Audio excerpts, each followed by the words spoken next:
Sean Myers of the Westmoreland Sports Network, now joined by Matt Humbert, the head coach of the Belle Vernon area Leopards, before the Class 3A state title game, as Belle Vernon looking to go back-to-back.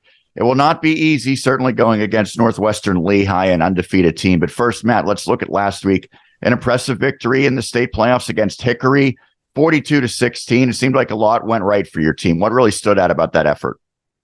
I think what stood out was us being able to kind of flex our muscle from an offensive line standpoint. There was no secret. We felt that was probably an area of us to attack because I think they're very talented skill-wise. Their secondary is just as good as any secondary we've seen all year.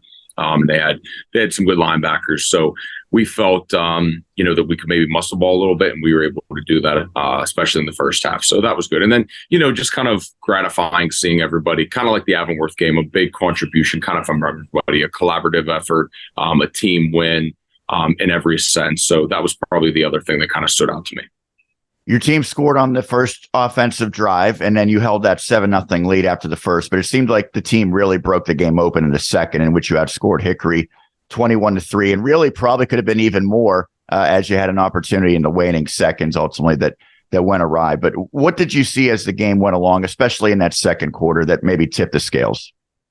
We just, it's always a cat and mouse game every week. And, you're looking at your technology and trying to figure out what they're doing and how they're doing it. So sometimes it's a cat and mouse game. Sometimes it's just not clear cut where you're going to be able just to kind of go and execute what you want to execute. So after we did a little bit of adjusting some sites, we were able to kind of do what we wanted to do. We wanted to obviously try to get Q the ball in 50 different ways, and we were able to hit that one to him in the second half. That was a touchdown. And I think the best thing is, whenever we won our 2-minute offense, kind of like we did against Avonworth, we were pretty successful with that. But we got down to the goal line, and there were 6 seconds to go, and Braden called his number, and we weren't able to punch it in. So that was good for us to be able to execute. That's, I think, the third time we've had to use a 2-minute offense. And even though we didn't score that time, we did the prior 2 times. And at least we were able to drive it all the way down to 2. So maybe aside from that, what do you want to work on and clean up from last week's game heading into this final game? Yeah, and I feel like, every time I get that question, it's always the same thing. It's penalties. I mean, I think we, with Avonworth, we definitely probably left about 14 points out there. Last week, we probably left 7 or so out there. We had some drives that were stymied by penalties. Fortunate enough, though, we had probably 2 really long 3rd and long conversions that were huge. I believe on the first drive, and then in the third quarter, we were able to successfully execute a 3rd and long play. So that's the challenging thing, and it's a challenge because it's not necessarily the personal foul aspect to the penalties. A lot of holding. A lot of snap infractions or false starts.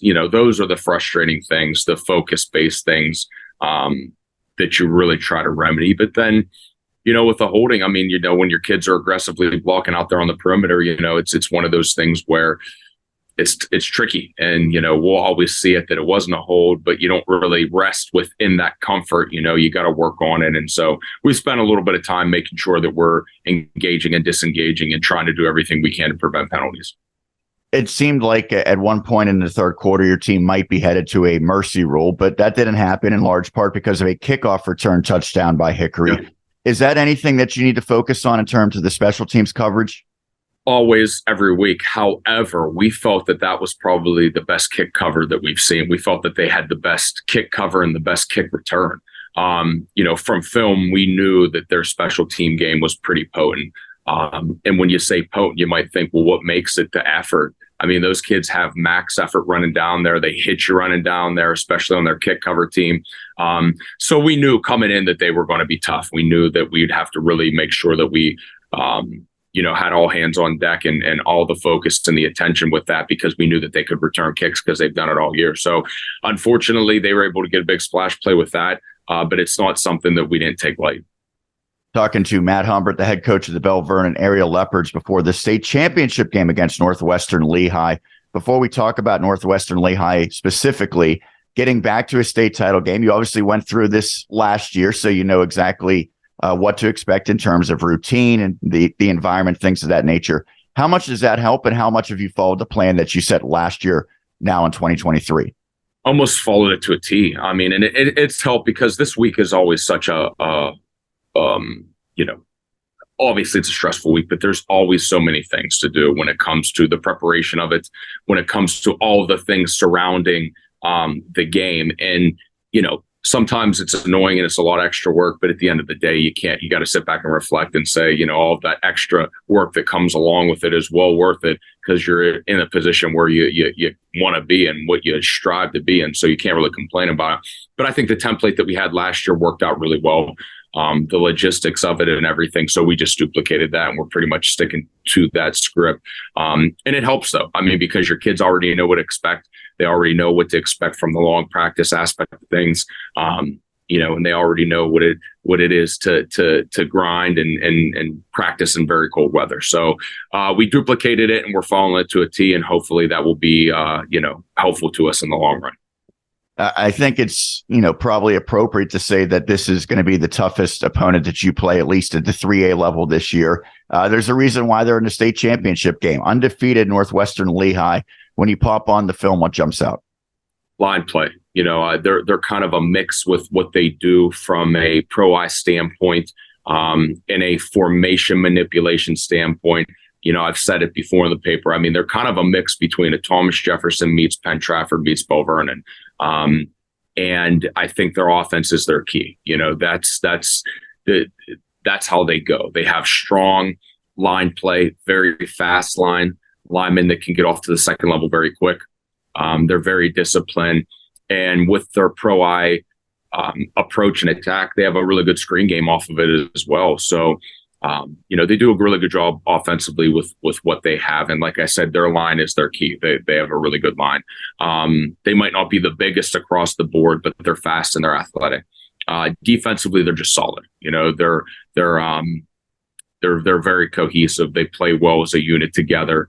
It's every team, you have different advantages and disadvantages that you see each week. And I think they're just solid all together as a collective. So I think they're similar into how they approach things and how we approach things. But they got a really good offense that can score points. And even in that why missing game, they scored 2 late in the fourth quarter to propel them to victory. It was a pretty close game for the most part. And with their approach, they're methodical in how they do things on offense, but then they have the ability, like I said, in screen game and whatnot, to take something 40, 50 yards and strike quick. So, you can see why they're 15-0, right? You can see why they are playing this game because they're just solid in every component. I know I always hesitate to use stats at the high school level, especially on the defensive side, because there's some leeway in terms of what is credited. But based on their numbers, it looks like they really get after the quarterback. Is that one of their strengths, and how do you maybe try to negate that? Their strengths are their 2-5 techniques. 77-55. They are very good football players. They're big, physical end rushers, and they allow linebacker play to do what linebacker play should do. They allow those kids to make plays. They allow those kids to, hit voids and hit gaps from a blitz game standpoint. So, I think all roads lead through their 2 defensive ends, and their 2 defensive ends can be disruptive. And it allows their linebacking core to be able to kind of benefit from that. Very similar to Avonworth. Avonworth had a front 4 that was very disruptive, and it allowed those linebackers to kind of do what they needed to do to, prevent offenses from rolling. So it's an interesting game because you just see nods and notions of a lot of different teams throughout the years kind of embedded into this one team.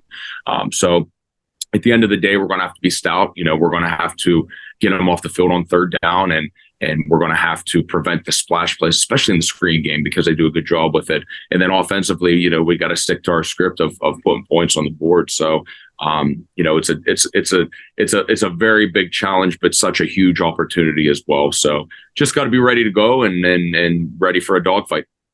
Whether it's Hershey, like in past years, or Cumberland Valley now for the second year, this is always a special moment. How do you make sure that the players are focused while also embracing it? Well, I think that it's the same template and mode and the narrative and the rhetoric that you spiel from day one, and again, I get that question a lot, but it's no different from when we were playing Avonworth and Hines. And you might say, well, it's state championship. Yeah, but in terms of the atmosphere, the venue, the importance of the game, And a lot of those times when you hit the playoffs, I don't want to say the stress is more ratcheted up. But if you don't win, you don't play anymore. There's no football next week, so at least we can kind of burn the boats and let it all hang out on Saturday, because this is the finale. But you just stick to that script and that recipe, and you try to make everything consistent. You try to deviate a little bit, when there needs some deviation, because you don't want things being stale. You don't want things being monotonous, but then you almost take solace in that monotony, because that's the routine. That's what's expected. That's what's required. And, it's just things that we've preached from day one.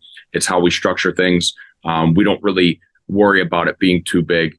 The kids do a really good job from a focus standpoint, and the coaches do a good job of prodding it and standing behind them and making sure that they do it. So, everything is ready to roll. It's just a matter of, we got to go out and execute, and we got to get ready to, get an old school battle going, because that's what Saturday is going to be. Lastly, win or lose, what are you most going to remember about this season and this team? I think the biggest thing that I'll remember, about this group is the process orientations of how they've done everything. And what I mean by that is, in my mind, we're not perfect by any means. No one is. No program, collegiately, scholastically, or professionally is. But I'd be hard pressed to see a group of kids and coaches that didn't follow the narrative and script as good as those kids have done, in terms of all the things that we talk about, the nuances of football, the focus, the discipline, the energy. I think just looking back, I'll probably remember just how enjoyable they made, the Monday through Thursday component of the process, because they came ready to practice every day, hungry to practice. I take pride that our practices are extremely competitive. Even in week 15, sometimes you almost have to scale back a little bit, because the kids are eager and extremely competitive in a skelly situational period and whatnot. So that's probably what'll have a lasting approach on me, the process and how they attack the process. Well, Matt, thank you so much for taking the time. I know we've been talking just about every week for about 2 months now, so yeah. I truly appreciate it, and good luck in this final game. Thanks, guys. Hail Mighty Leopards.